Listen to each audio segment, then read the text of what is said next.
రండి, ఇదే మా ఇల్లు. ఏంటి తాళవేసం ఏంటి? మా ఎక్కడికి వెళ్ళారు? బాబాయ్, మా ఎక్కడికి వెళ్ళారు మీకు తెలుసా? వచ్చావా అమ్మా?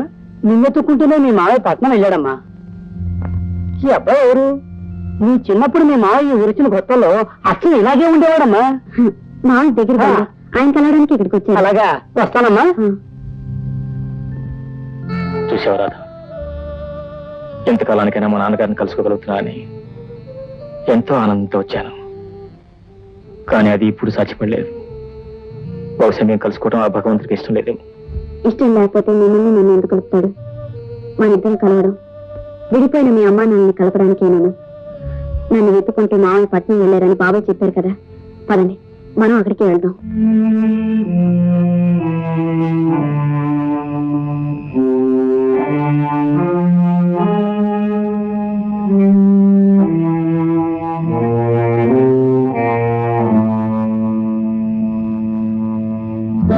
అమ్మగారు, పలహారం ఇక్కడ పెట్టమంటారా? ఈ రోజు నేను ఉపవాసం ఉంటానని నీకు తెలియదా? ఈ రోజు మీ పెళ్లి రోజా అమ్మా? పెళ్లి నాడు మీరు ఉపవాసం ఉంటారన్న సంగతి మర్చిపోయానమ్మా. మురళి ఫోన్ చేశారా? మురళీబాబు రాధమ్మ కలిసి పండక్కి అందరికీ బట్టలు కొనడానికి వెళ్ళారమ్మా. వాళ్ళు రావడానికి చాలా ఆలస్యం అవుతుందని మరీ మరీ చెప్పారమ్మా. నువ్వు వెళ్ళు.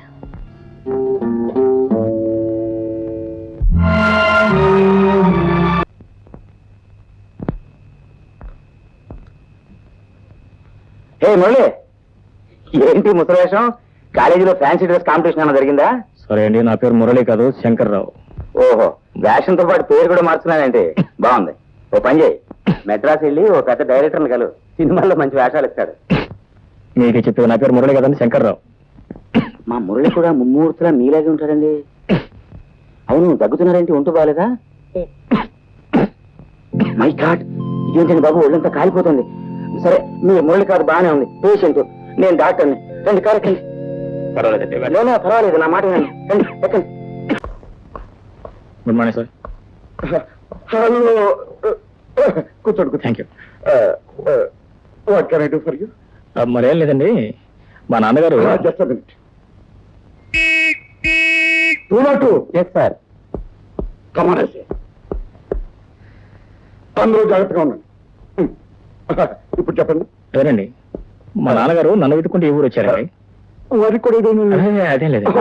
మా మామయ్య గారు, అదే వీళ్ళ నాన్నగారు. అబ్బా, తెలుసమ్మా, మీ ఆయన గారు తండ్రి గారు మీకు మామగారు కాక మీకు తండ్రి గారు అవుతారా?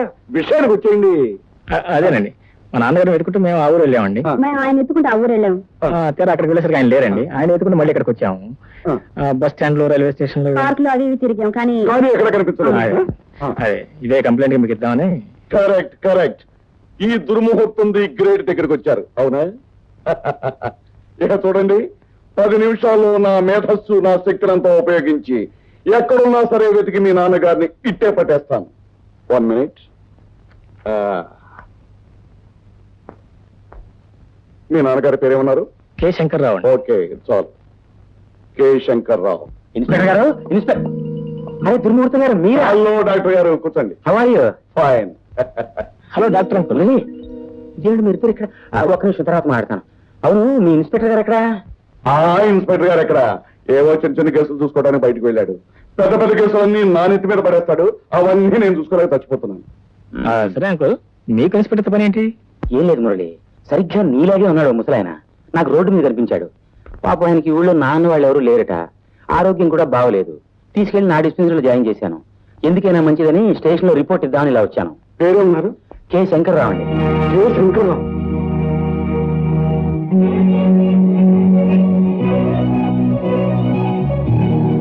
ఆయనే నేను చెప్పింది శంకర్రావు.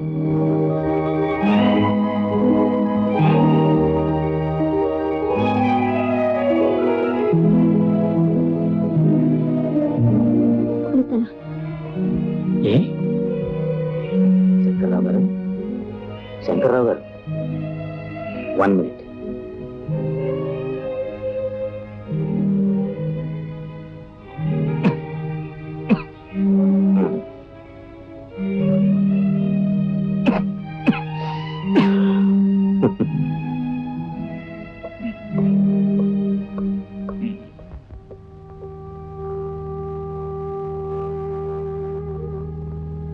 ప్రయోజకుడైన కొడుకు, శ్రీమంతురాలైన భార్య ఉండి కూడా ఎవరు లేని ఏ కాసుల ఆసుపత్రిలో చేరాల్సిన దుస్థితి పట్టింది మావయ్యకి.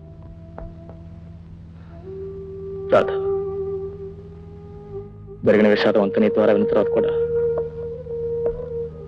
మా అమ్మ నాన్నని కలపలేకపోతే నా జన్మ సార్థకత ఉండదు. అందుకే ఎలాగైనా మా అమ్మని హాస్పిటల్ రప్పించాలి. వచ్చిన తర్వాత వాళ్ళిద్దరిని ఇక్కడే కలపాలి. ఎలా? ఎలాగనేది మన ఇద్దరం ఇంటికి వెళ్ళి జాగ్రత్తగా ఆలోచిద్దాం. ఓకే, రా వెళ్దాం. అవును, మనం అనుకున్నాయని గుర్తుపెట్టుకున్నావు కదా? గుర్తుంది. నేను గుర్తు పెట్టుకోవడం కాదు, మీరు బ్రహ్మాండంగా నటించాలి. నటన ఆ విషయం నాకు వదిలేదు. యాక్టర్ నువ్వు చెబుతావంటే సరే. డాక్టర్ మీకు తెలుసా? చెప్పాను, ఆయన రెడీగా ఉన్నారు. మీరు కేకలు పెట్టలే, ఆలస్యం. అది మన చేతిలో ఉందో నోట్లో ఉంది చూడు. అమ్మా అమ్మా అమ్మో, కడుపులో నొప్పి. కేక పెట్టండి. అమ్మా అమ్మా, కడుపులో నొప్పి. అమ్మా, కడుపులో నొప్పి. అమ్మా, బొప్పు ఆయన పైన కొట్టు, కడుపు నొప్పి. మెట్ల మీద పడిపోయారు. అమ్మా అమ్మా అమ్మో, కడుపులో నొప్పి. అమ్మా ఒరేయ్, అమ్మా, ఒరేయ్, ఎందుకురా? నువ్వు వెళ్ళి డాక్టర్ ఫోన్ చేయి.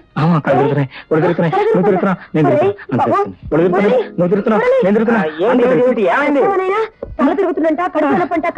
అడుపులో నొప్పి ఎక్కడా? నీకేమైనా గుర్తుందా? కడుపు నొప్పంటే ఎక్కడ అంటావే నువ్వే? డాక్టర్ కాస్త చూడవయ్యా బాబు. హాస్పిటల్ తీసుకెళ్దాం. డాక్టర్ అంకుల్, నా పాటలన్నీ సక్రమంగా ఉన్నట్టే కదా? ఏ పాటలు ఉన్నాయో ఏం లేవో మొత్తం చెకప్ చేసి చెప్తాను. ఒక్క నిమిషం ఓపిక పట్టు. అమ్మో, అమ్మాయి ఎవరైనా కొట్టేశారు? ఓకే. అవును మురళి, నెత్తి ఇంతకు ముందు ఎప్పుడన్నా వచ్చిందా? ఇంతకుముందు ఎప్పుడు రాలేదు, ముందు రాదు కూడా. రాదని నువ్వెలా చెప్పగలవు? మీరు ట్రీట్ చేసిన అంకుల్ ఇంకెందుకు వస్తుంది? కడుపులో ఎలా ఉంది? ఏం లేదమ్మా, మొత్తం చెకప్ చేశాను. కడుపులో బల్ల ఏమీ లేదు. 4 రోజులు ఇక్కడే ట్రీట్మెంట్ తీసుకుంటే అంతా సెటరేట్ అయిపోతుంది. 4 రోజులా? సమయానికి భోంచేసి ఆరోగ్యం చూసుకుంటే కడుపులో నొప్పి వస్తుందా? నువ్వు నా మాట వింట కదా అసలు. మీరేం భయపడకమ్మా, నేను ఉన్నా కదా. MBBS 14 ఏళ్ళు చదివి మరీ పాస్ అయ్యాను. నా పునాది చాలా స్ట్రాంగ్. అవునత్తయ్య, సమయానికి డాక్టర్ గారు అక్కడ ఉన్నారు కాబట్టి సరిపోయింది. ఎవరు పోయేది కదా ఎవరు?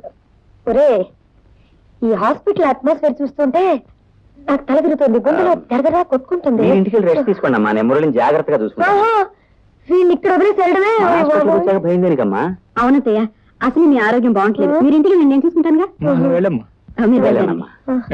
అయితే నేను వెళ్ళి సాయంకాలం వస్తాను. డాక్టర్ గారు మందిస్తే తీసుకోవాలి. చేదుగా ఉందని మానేకూడదు బాబు. చేదుగా ఉందని పారేస్తే ఇంజక్షన్ ఇచ్చారు. వద్దండి, వాడు తట్టుకోలేడండి బాబు. నేను వెళ్ళరానా? మీ పదండి, జాగ్రత్తగా చూసుకోండి. రాధా, అమ్మని జాగ్రత్త. వరండాల డోర్ దగ్గర. డాక్టర్ చెప్పిన మాటలు విని వాడు కరెక్ట్ గా మందులు తీసుకుంటా. ఏంటమ్మా?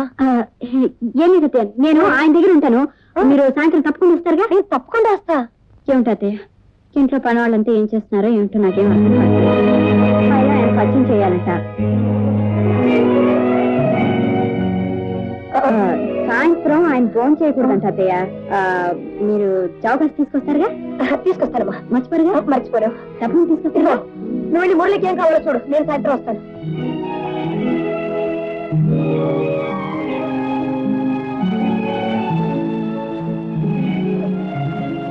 ఆయన పేరు శంకర్రావమ్మ.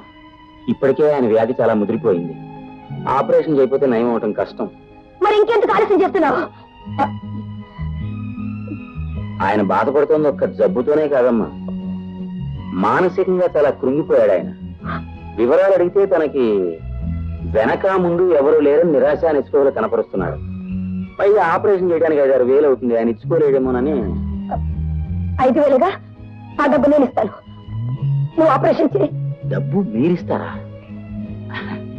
అమ్మగారు, ఆయన మీకేమన్నా బంధువా?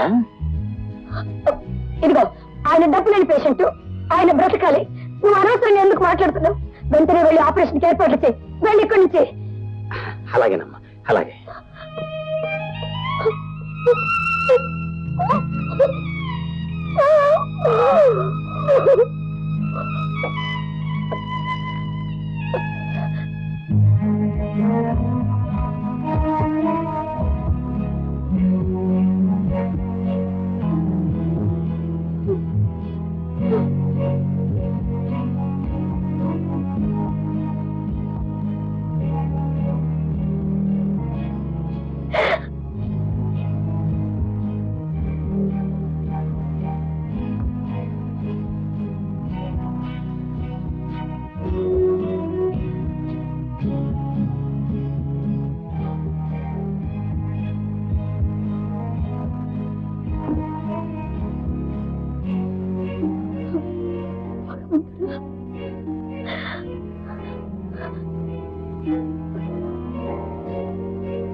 Uncle, operation success Murali. Thank you. He'll be all right. మీరు నా ఈ జన్మలో తీర్చుకోలేదు డాక్టర్ గారు. ఏ ఆధారం లేని నాకు ఆశ్రయం ఇచ్చి ఫీజు కూడా తీసుకోకుండా ఆపరేట్ చేశారు. నేనేం ఉచితంగా ఆపరేషన్ చేయలేదండి మీకు. నా ఫీజు నాకు ముట్టింది. ఫీజా? అవును. ఏ ఆధారం లేని వాళ్ళకి దేవుడే ఆధారం అంటారు. మిమ్మల్ని మాత్రం ఓ దేవత ఆదుకుందండి. ఎవరా దేవత? పార్వతమ్మ గారు. ఏ పార్వతమ్మ? అదే మన ప్రభాకర్ కెమికల్స్ పార్వతమ్మ గారు.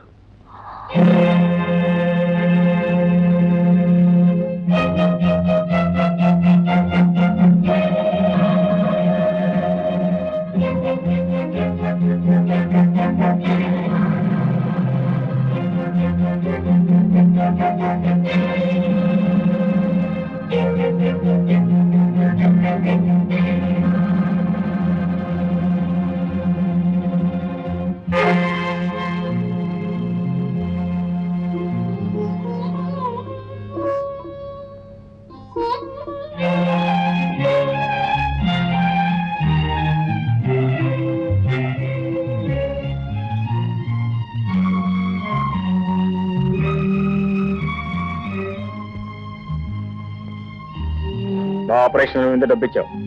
నా మాంగళ్యాన్ని కాపాడుకోవడానికి. నన్ను కాపాడమని నేను ఎప్పుడైనా యాచించానా? లేదు, కానీ నా బాధ్యత నా చేత ఆ పని చేయించి. బాధ్యత? నీ బాధ్యత ఏంటో నీకు తెలుసుంటే మన జీవితాలు ఇలా చెదిరిపోయిండవు కా. తీసుకో. ఏమిటది? అదే నువ్వు నా మీద కురిపించాయే దయాభిక్ష. దానికి మీరేం పేరు పెట్టినా ఆపరేషన్ జరగటం వల్లే మీరు బ్రతికారు. అలా బ్రతికినందుకు సిగ్గుపడి చూస్తున్నా. మా పేదరికం నన్ను కృంగతీస్తున్నా. నా ఆత్మాభిమానాన్ని నీలాంటి ధనవంతులు డబ్బుతో కొల్లేరని మళ్ళీ మళ్ళీ చెప్పడానికి వచ్చా. అందుకే మా అమ్మ జ్ఞాపకార్థం నా ప్రాణప్రదంగా చూసుకుంటున్నా లాకెట్ ను కూడా అమ్మేసి డబ్బు తీసుకొచ్చా. తీసుకో. ఇచ్చిన డబ్బు తిరిగి తీసుకోవటం అనేది నా జీవితంలో జరగలేదు, జరగదు. ధనవంతుల దయాభిక్ష మీద ఆధారపడి బ్రతకటం నా జీవితంలోనూ జరగలేదు. నేను పోతే నీ మెడలో మాంగళ్యం ఉండదన్న భయంతో నన్ను బ్రతికించావు, కానీ నా మీద జాలిపడి ప్రేమతో మాత్రం కాదని నాకు బాగా తెలుసు. తీసుకో, తీసుకొని డబ్బు.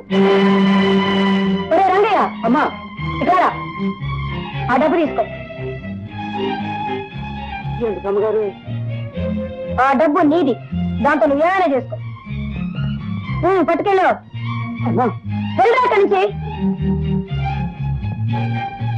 భాగ్యాన్ని చూసి మురిసిపోతూ సౌభాగ్యాన్ని కూడా లెక్క చేయని ఇలాంటి స్త్రీని నేను క్షమించిన ఆ దేవుడు క్షమించను. మామయ్య,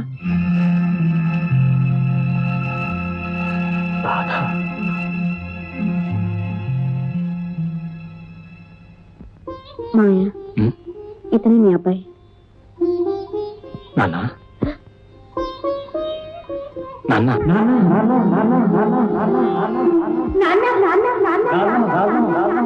నాన్న నీ పరిస్థితుల్లో నాన్న నాన్న అని పదే పదే అనిపించుకోవాల్సిన ఈ మాటలు నీకు 25 ఏళ్ళు వయసు వచ్చిన తర్వాత తొలిసారిగా వినాల్సి వచ్చింది. మన మధ్య రక్త సంబంధం తప్ప ప్రేమ బంధం చోటు చేసుకోలేదు నాయన. ఇది మన దురదృష్టం. విచారించుకున్న నాన్నగారు, త్వరలోనే అన్ని బంధాలు చక్కపడతాయి. చక్కపట్టు ఇంకా ఏం చక్కపడతాయి నాయన. అన్ని బంధాల్లోకి ముఖ్యమైన అనుబంధం నా జీవిత బంధం ఇలా తయారైన తర్వాత రాధ, నువ్వు ఇంట్లో ఒక క్షణం కూడా ఉంటాను వెళ్ళేది. పద. అన్నా మురళి, రాత్రి వెళ్ళని. అది కదమ్మా, వాళ్ళు అనవసరంగా మాట్లాడుకో. రాత ఎవరని తెలియనప్పుడు నేనే ఇక్కడ ఉండమన్నాను, కానీ ఇప్పుడు నేనే వెళ్ళమంటున్నాను. రాధ ఎవరో ఎప్పుడు మాత్రం నీకు తెలుసా? కేవలం నా మేనకోడలే కాదు, ఆనాడు నీ దురహంకారానికి నీ మూర్ఖత్వానికి బలైపోయి సమయానికి వైద్య సహాయం అందక దారుణంగా చచ్చిపోయాడు నా మిత్రుడు శ్రీధర్రావు. ఆ శ్రీధర్రావు కూతురే ఈ రాధ. ఈ రాధ తండ్రి చావు కారణం నువ్వైతే నీకు జబ్బు చేసి చావు బ్రతుకుల్లో కొట్టుబెట్టాడుతూ ఉంటే నీకు అహర్నిశలో సేవ చేసింది ఈ Radha. You ungrateful creature. Murali, అది కాదమ్మా, నువ్వు ఇప్పుడు ఆలోచించవలసింది వాళ్ళ గురించి కాదు, నా గురించి, మన పరువు గురించి. అమ్మా నువ్వు రాత్రి మర్చిపోవాలి. అమ్మా, అది మన పరువు గురించి. నా మీద ఏమాత్రం గౌరవం ఉన్నా మీ నాన్న నువ్వు కలుసుకోకూడదు. అమ్మా అది నా గురించి. చూడు, నువ్వు వెంటనే వెళ్ళి గీతం తీసుకురా. ఇది నీ గురించి. వెళ్ళు, వెళ్ళి గీతం తీసుకురా.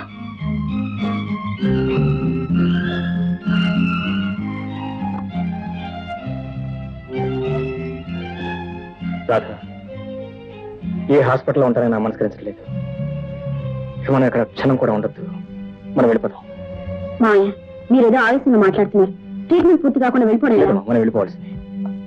చూడండి శంకర్రావు గారు, ఇప్పటి వరకు మీ వైద్యానికి చాలా ఖర్చు అయింది. ఇంకో 10 రోజుల పాటు జాగ్రత్తగా మందులు వాడితే గానీ మీ ఆరోగ్యం పూర్తిగా కుదరపడదు. అవును మావయ్య. లేకపోతే చేసినంత వృధా అవుతుంది. ఈ ఊర్లోనే ఏదైనా ఇల్లు అద్దెకి తీసుకుని ట్రీట్మెంట్ చేయించుకుంటే బాగుంటుంది. Correct correct. ఇల్లంతా జ్ఞాపకం వచ్చింది. శంకర్రావు గారు, మీ అదృష్టం కొద్దీ మా పక్కన నిన్నే ఖాళీ అయింది. నిజమేనా?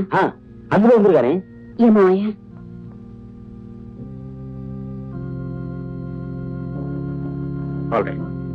రండి.